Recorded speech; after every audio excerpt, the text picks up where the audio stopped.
Hello everyone, I am Aditya Kumar. My roll number is 20BT10003. Today I have made a motion detector for my second DIY assignment. This motion detector can be used for various purposes. For example, it can be used in the museum for security purposes, or it can be used in your home or offices for making them more secure.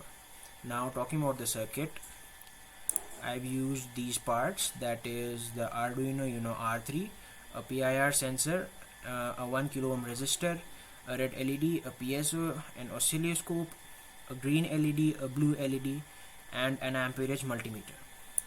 So now talking about the circuit, first considering the PIR sensor, I have connected the signal port of the PIR sensor to the digital pin 7 of the Arduino, the power port of the PIR sensor to the 5 volts of the Arduino, and the ground port of the PIR sensor, to the ground of the Arduino.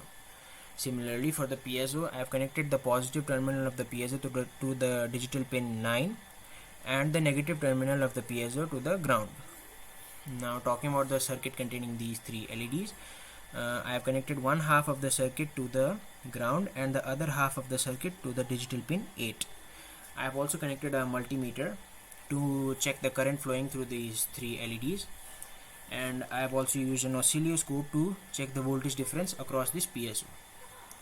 So now moving on to the code part,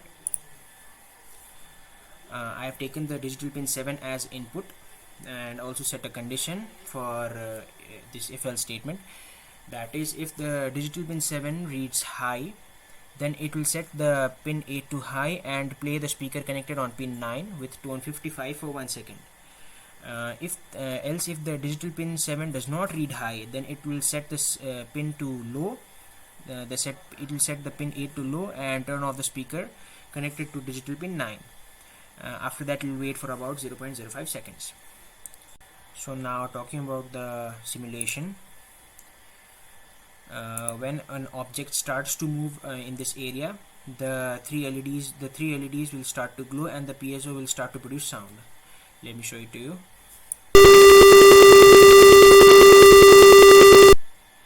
As you can see, when this object started to move in this area, the three LEDs started to glow and the piezo started producing sound, and the multimeter also read the current flowing across these three LEDs, and the oscilloscope also read the voltage across this piezo.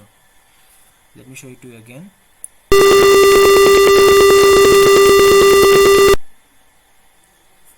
So you can see clearly that the piezo starts to produce sound and the oscilloscope reads the voltage across this piezo properly. So now let me stop the simulation.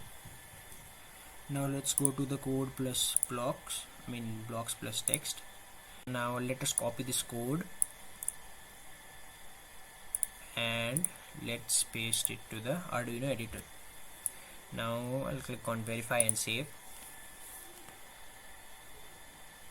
So the code gets verified and it is saved on our online sketchbook. So that's it.